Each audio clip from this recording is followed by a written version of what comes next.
First off, thanks to the fans for coming out, particularly the students. I mean, it makes the environment so much more fun.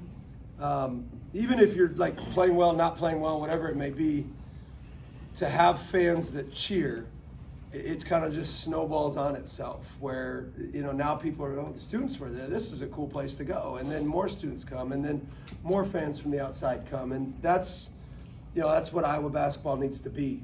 Obviously, we're still going to be a work in progress. We've got a long ways to go. Really happy with our start, our energy out of the gate. Defensively, the second half, we couldn't have guarded James, but they ran with they played with much better pace. I thought. I thought they shifted us a lot more, and then I thought we got ourselves out of position, got behind the ball that second half. Defensive rebounding was absolutely horrendous, so we need to be better at that, which is kind of our strength. So we'll get there, but I couldn't be more pleased with the fans. Like just keep coming, through the goods and the bad. Like, it's not going to be perfect. It's not going to be like this every night. But it can be really special if we have them on our side. All right, questions? Right after the game, you went over to the student section, your players did, and then went around the arena just to thank fans. Was that premeditated, or is that something you just did in the moment? Did in the moment. You got to show them you appreciate. Like, I really, truly believe that they need to be in it with us. Because, again, it's not going to be like this every single night. I hope it is. It'd be really nice.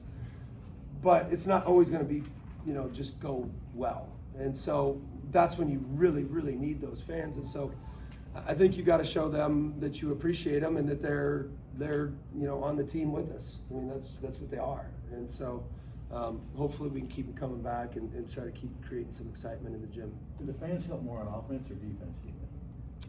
Defense, I'm still, we're still getting, some of the other crowd standing. We're still trying to get them to stand. You did. I'm trying, man. Let's go. Let's get lit. What else are we here for? We're not here to just spectate and watch. We got to be a part of it, right? Yeah, I mean, we need them on defense, need them on offense. You just need noise. That's kind of my theory. Well, it seemed like the defense really fired up the fans. Did you notice that? Yeah, I mean, things go well, it fires them up. That's right. And I want them to fire us up when things aren't going well. That's what I'm really trying to fight for. But yes, the defense is, because our kids fly around. We've got some edgy kids, some tough kids, and they get pretty physical, and it makes the game pretty fun. What did you want to see coming into this game, and I guess how much of it did you see, or do you feel satisfied? You're never satisfied as a coach because it's so process focused. Obviously, you're a little bit happier for an hour, and then it's back to whatever. Then it's like Western Illinois, and so I mean, like with us, we're going to have some depth, and so the kids need to understand that they need to want for each other's success consistently, and I thought our kids did tonight. I was really pleased with that because it's going to be hard. Like, this is going to be hard. And it's going to be hard on people if they don't get to play 30 minutes one day and then the next they play 5. But I really was encouraged by those kids and how they wanted for each other's success. And that's a big deal in today's climate. What have Isaiah and Cooper done to earn those starting spots? Coop's obviously got length that can shoot. He's a good ball mover. He's very smart offensively. He's gotten considerably better defensively. Isaiah Howard, you said? Howard's just, he's half nuts. And so I like people that are half nuts because I'm fully nuts. So he just plays like we had a vote in the team, and there was 2 guys that I was like, okay, who if you're gonna just get a stop, who consistently do you think are the ones? And he was voted 1 and 2 with somebody else. So they just trust him. He just gives so much effort and energy. Is the rotation still a work in progress, or is that something we're going to see moving forward? Complete work in progress. Yeah, I didn't even know who was going to start an hour before the game, to be honest. It's a complete work in progress. We don't have enough separation yet to kind of get there. It probably will be game to game based on matchups. But I thought everybody that came in played really well. With that being said, were you pleased to see with what you saw from your starting five? Just kind of take us through what you kind of saw from that first group. Well, some of those guys have played for me before, and so that's part of it too. Where Cam, T, Bennett, Isaiah Howard, like those guys have played for me, and I know, like I've been in battles with them, and so you kind of know what to expect. And the other part is if you start somebody too new and you start too many of them, and then you pull them out quick because they didn't start the way you wanted them to, it can kind of break their confidence. Whereas if those guys didn't start well, I just pull them out. They don't care.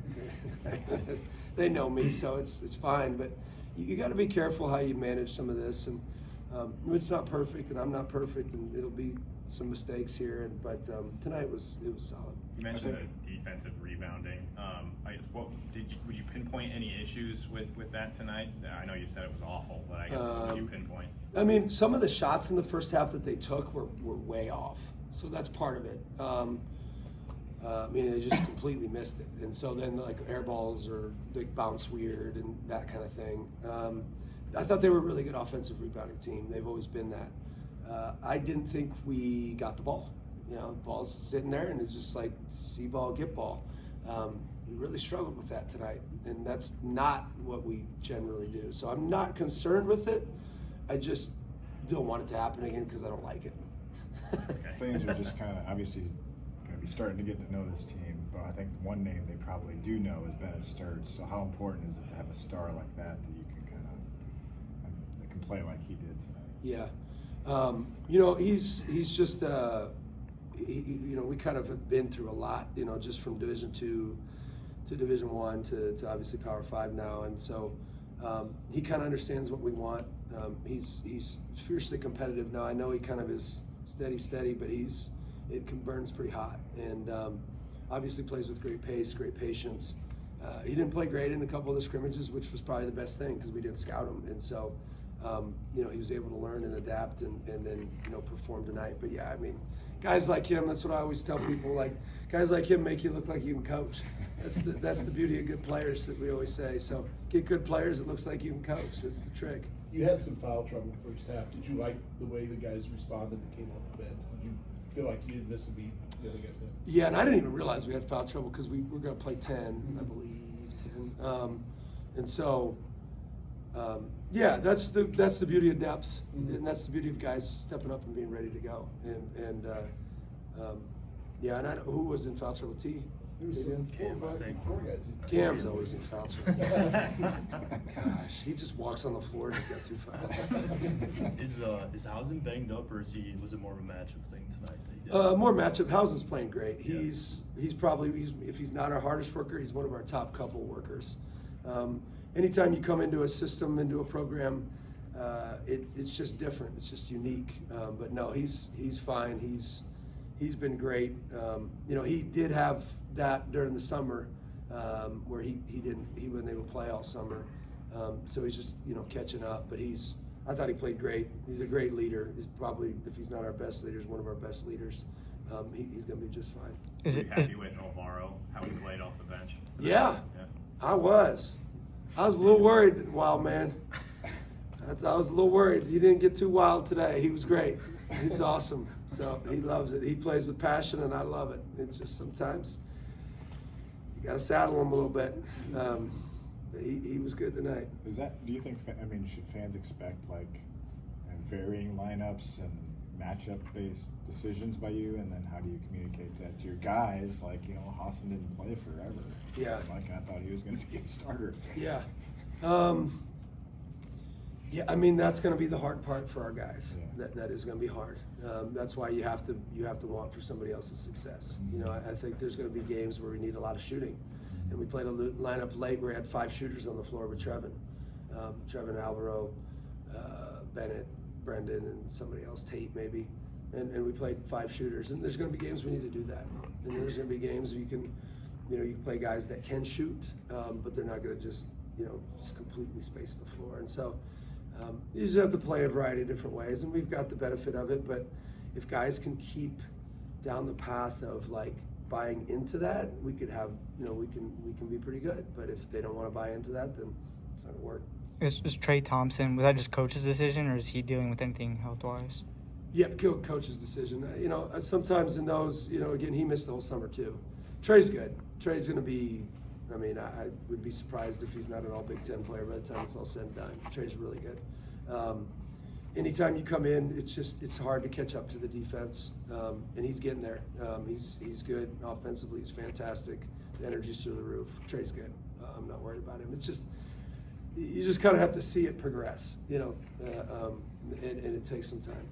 You talked about just trying to find some rhythm with the offense, but you guys put up 101 tonight. So what did you see out there from your offense to where you guys could have a night like this? Yeah, I don't know. It's the first time we scored 100 in a while. I don't remember, probably 100 years ago. I don't know, man. I think our defense might have led to some offense. I don't know why we scored 100. I'd have to go back and watch it. No clue, to be perfectly honest. I don't know. I'd like to say again it was coaching, but probably just, I don't know, just made shots, I guess. A lot of free throws. A lot of free throws, too. What were your emotions coming out of the tunnel for the first time before the game? You know, not I mean, I think during the day, it's like, I call it the game day misery. Like, you're just miserable on game day because you're like overthinking a bunch of things. And then you kind of get like a fight or flight response, you know, before games when you get the tension and the nerves and stuff like that. And, you know, generally I don't really have the flight response, so then it's fight response. And so then it's just time to fight, let's go. And I just like it. I love competition. This is what I like. It's those half-second decisions or second decisions. That's what I'm good at. As our administration knows very well, if it's a long-term decision, sometimes it takes me a little time. Ben, I couldn't No remember. comment, That's the Matt. question. What about just your own emotions for, this is your first game as coach of the Iowa Hawkeyes, you grew up rooting for this team, you just didn't stay. I mean, did you ever take a second, a minute to just kind of soak it all in, whether it was during the day, we walked out in the warm-ups, or, you know, heard your name called for the first time? Yeah, probably not. You know, I think it is special. I probably don't process that enough. I think sometimes if you process it too much, I think you can get complacent or kind of a sense of arrival that we just want to avoid. And so it's really trying to build this thing into something special. You know, I think the coolest part, because it's really hard, because we moved twice with my family. It's really hard on your wife. It's really hard on your kids. And so to kind of get to that game was good for them. You know, I mean, good for my son Peyton, my son Tate, my daughter Grace, and obviously my wife Michelle, because they do a lot of sacrificing. So that's probably the most special part of the moment, is like, you know, they get to be a part of that, and it's cool. It's arrived, and now, you know, now it's on. All right.